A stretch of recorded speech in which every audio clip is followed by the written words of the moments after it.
Product testing tayo ngayon ng Alienware fire alarm control panel. So meron tayong dalawang smoke detector, isang manual call point, then yung ating horn strobe light.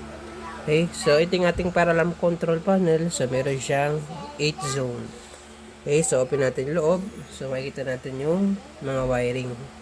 Okay. So, contact tayo ngayon ng testing. So, plug in natin.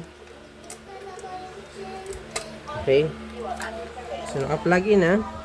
So, power on natin yung AC and then yung DC supply niya. DC. Okay. So, close natin. So, makikita natin sa fire alarm control panel. So, wala namang abnormal na alarm. Okay. So, yung smoke detector natin, so, umiilaw yung dalawa. Ibig sabihin, naka-ready yan. Then, yung ating manual call point, umiilaw yung green. Ibig sabihin, ready rin siya. Okay. So, ngayon, mag-testing tayo. Pagkanahin natin tong manual call point.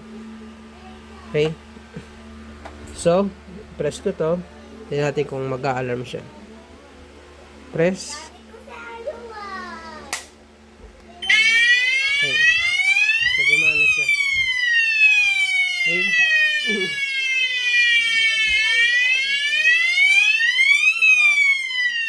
So, i-off natin.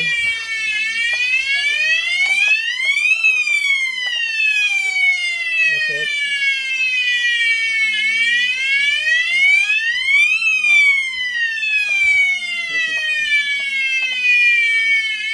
Okay.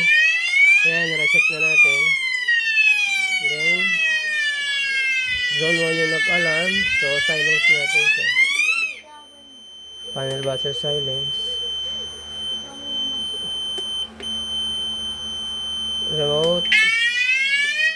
Okay. Then, reset.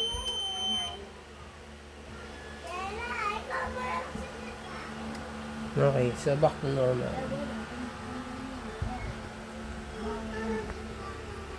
Okay, so testing na naman natin itong smoke detector. So, pasukan natin. Okay.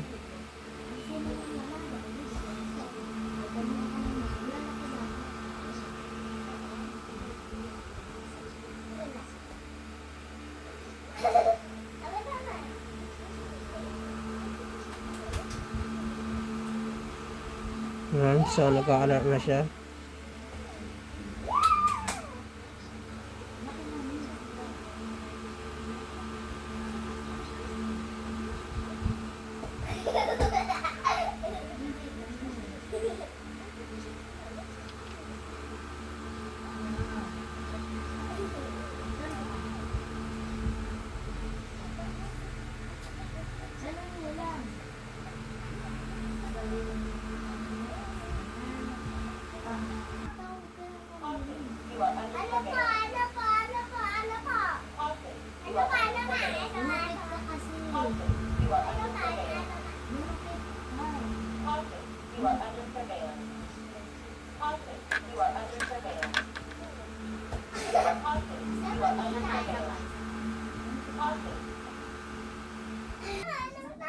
Okay, so malapit na.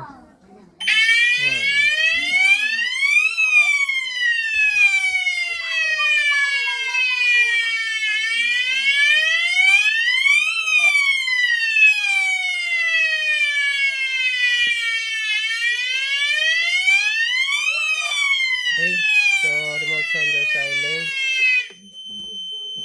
panel buzzer silence, then reset.